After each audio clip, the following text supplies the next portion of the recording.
When I was in my 20s, I saw my very first psychotherapy client. I was a PhD student in clinical psychology at Berkeley. She was a 26-year-old woman named Alex. Now, Alex walked into her first session wearing jeans and a big slouchy top, and she dropped onto the couch in my office and kicked off her flats and told me she was there to talk about guy problems. Now, when I heard this, I was so relieved. My classmate got an arsonist for her first client. And I got a 20-something who wanted to talk about boys. This I thought I could handle. But I didn't handle it. With the funny stories that Alex would bring to session, it was easy for me just to nod my head while we kicked the can down the road. 30's the new 20, Alex would say. And as far as I could tell, she was right. Work happened later, marriage happened later, kids happened later, even death happened later. 20-somethings like Alex and I had nothing but time. But before long, my supervisor pushed me to push Alex about her love life. I pushed back. I said, sure, she's dating down. She's sleeping with a knucklehead. But it's not like she's going to marry the guy. And then my supervisor said, not yet. But she might marry the next one. Besides, the best time to work on Alex's marriage is before she has one. That's what psychologists call an aha moment. That was the moment I realized 30's not the new 20. Yes, people settle down later than they used to, but that didn't make Alex's 20s a developmental downtime. That made Alex's 20s a developmental sweet spot, and we were sitting there blowing it. That was when I realized that this sort of benign neglect was a real problem, and it had real consequences. Not just for Alex and her love life, but for the careers and the families and the futures of 20-somethings everywhere. There are 50 million 20-somethings in the United States right now. We're talking about 15% of the population, or 100% if you consider that no one's getting through adulthood without going through their 20s first. Raise your hand if you're in your 20s. I really want to see some 20-somethings here. Oh, yay, y'all's awesome. If you work with 20-somethings, you love a 20-something, you're losing sleep over 20-somethings, I want to see, okay, awesome, 20-somethings really matter. So I specialize in 20-somethings because I believe that every single one of those 50 million 20-somethings deserves to know what psychologists, sociologists, neurologists, and fertility specialists already know. That claiming your 20s is one of the simplest, yet most transformative things you can do for work, for love, for your happiness, maybe even for the world. This is not my opinion. These are the facts. We know that 80% of life's most defining moments take place by age 35. That means that 8 out of 10 of the decisions and experiences and aha moments that make your life what it is will have happened by your mid-30s. People who are over 40, don't panic. This crowd is going to be fine, I think. We know that the first 10 years of a career has an exponential impact on how much money you're going to earn. We know that more than half of Americans are married or are living with or dating their future partner by 30. We know that the brain caps off its second and last growth spurt in your 20s as it rewires itself for adulthood, which means that whatever it is you want to change about yourself, now is the time to change it.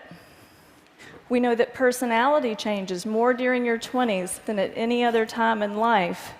And we know that female fertility peaks at age 28, and things get tricky after age 35. So your 20s are the time to educate yourself about your body and your options. So when we think about child development, we all know that the first 5 years are a critical period for language and attachment in the brain. It's a time when your ordinary day-to-day life has an inordinate impact on who you will become. But what we hear less about is that there's such a thing as adult development, and our 20s are that critical period of adult development. But this isn't what 20-somethings are hearing. Newspapers talk about the changing timetable of adulthood. Researchers call the 20s an extended adolescence. Journalists coined silly nicknames for 20-somethings like Twixters and Cadults. It's true. As a culture, we have trivialized what is actually the defining decade of adulthood. Leonard Bernstein said that to achieve great things, you need a plan and not quite enough time. Isn't that true? So what do you think happens when you pat a 20-something on the head and you say you have 10 extra years to start your life? Nothing happens. You have robbed that person of his urgency and ambition, and absolutely nothing happens. And then every day, smart, interesting 20-somethings like you or like your sons and daughters come into my office and say things like this. I know my boyfriend's no good for me, but this relationship doesn't count. I'm just killing time. Or they say, everybody says as long as I get started on a career by the time I'm 30, I'll be fine.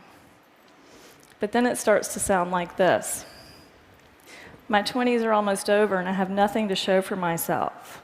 I had a better resume the day after I graduated from college. And then it starts to sound like this. Dating in my 20s was like musical chairs. Everybody was running around and having fun. But then sometime around 30, it was like the music turned off and everybody started sitting down. I didn't want to be the only one left standing up, so sometimes I think I married my husband because he was the closest chair to me at 30. Where are the 20-somethings here? Do not do that.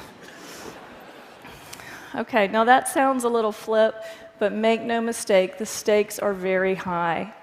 When a lot has been pushed to your 30s, there is enormous 30-something pressure to jumpstart a career, pick a city, partner up, and have 2 or 3 kids in a much shorter period of time. Many of these things are incompatible, and as research is just starting to show, simply harder and more stressful to do all at once in our 30s. The post-millennial midlife crisis isn't buying a red sports car. It's realizing you can't have that career you now want. It's realizing you can't have that child you now want, or you can't give your child a sibling. Too many 30-somethings and 40-somethings look at themselves and at me sitting across the room and say about their 20s, what was I doing? What was I thinking? I want to change what 20-somethings are doing and thinking. Here's a story about how that can go. It's a story about a woman named Emma. At 25, Emma came to my office because she was, in her words, having an identity crisis. She said she thought she might like to work in art or entertainment, but she hadn't decided yet, so she'd spent the last few years waiting tables instead. Because it was cheaper, she lived with a boyfriend who displayed his temper more than his ambition. And as hard as her 20s were, her early life had been even harder. She often cried in our sessions, but then would collect herself by saying, you can't pick your family, but you can pick your friends. Well, one day, Emma comes in, and she hangs her head in her lap, and she sobbed for most of the hour. She'd just bought a new address book, and she'd spent the morning filling in her many contacts, but then she'd been left staring at that empty blank that comes after the words, "In case of emergency, please call." She was nearly hysterical when she looked at me and said, "Who's going to be there for me if I get in a car wreck? Who's going to take care of me if I have cancer?" Now, in that moment, it took everything I had not to say, "I will." But what Emma needed wasn't some therapist who really cared. Emma needed a better life, and I knew this was her chance. I had learned too much since I first worked with Alex to just sit there while Emma's defining decade went parading by. So over the next weeks and months, I told Emma 3 things that every 20-something, male or female, deserves to hear. First, I told Emma to forget about having an identity crisis and get some identity capital. By get identity capital, I mean do something that adds value to who you are. Do something that's an investment in who you might want to be next. I didn't know the future of Emma's career, and no one knows the future of work, but I do know this: identity capital begets identity capital. So now is the time for that cross-country job, that internship, that startup you want to try. I'm not discounting 20-something exploration here, but I am discounting exploration that's not supposed to count. Which, by the way, is not exploration, that's procrastination. I told Emma to explore work and make it count. Second, I told Emma that the urban tribe is overrated. Best friends are great for giving rides to the airport, but 20-somethings who huddle together with like-minded peers limit who they know, what they know, how they think, how they speak, and where they work. That new piece of capital, that new person to date, almost always comes from outside the inner circle. New things come from what are called our weak ties, our friends of friends of friends. So yes, half of 20-somethings are underemployed, but half aren't, and weak ties are how you get yourself into that group. Half of new jobs are never posted, so reaching out to your neighbor's boss is how you get that unposted job. It's not cheating, it's the science of how information spreads. Last but not least, Emma believed that you can't pick your family, but you can pick your friends. Now, this was true for her growing up, but as a 20-something, soon Emma would pick her family when she partnered with someone and created a family of her own. I told Emma the time to start picking your family is now. Now, you may be thinking that 30 is actually a better time to settle down than 20 or even 25, and I agree with you. But grabbing whoever you're living with or sleeping with when everyone on Facebook starts walking down the aisle is not progress. The best time to work on your marriage is before you have one, and that means being as intentional with love as you are with work. Picking your family is about consciously choosing who and what you want, rather than just making it work or killing time with whoever happens to be choosing you. So what happened to Emma? Well, we went through that address book, and she found an old roommate's cousin who worked at an art museum in another state.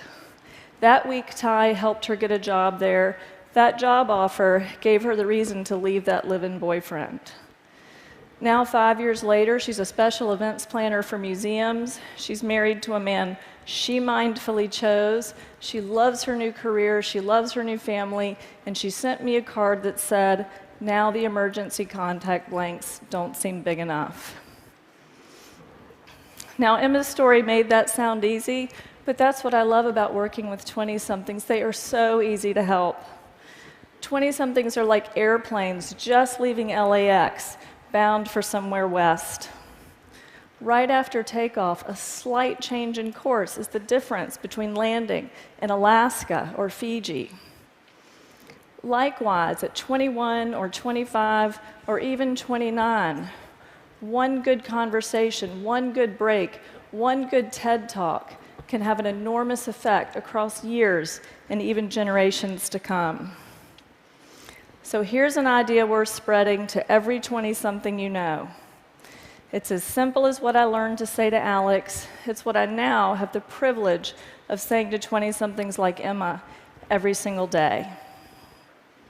30 is not the new 20, so claim your adulthood, get some identity capital, use your weak ties, pick your family. Don't be defined by what you didn't know or didn't do. You're deciding your life right now. Thank you.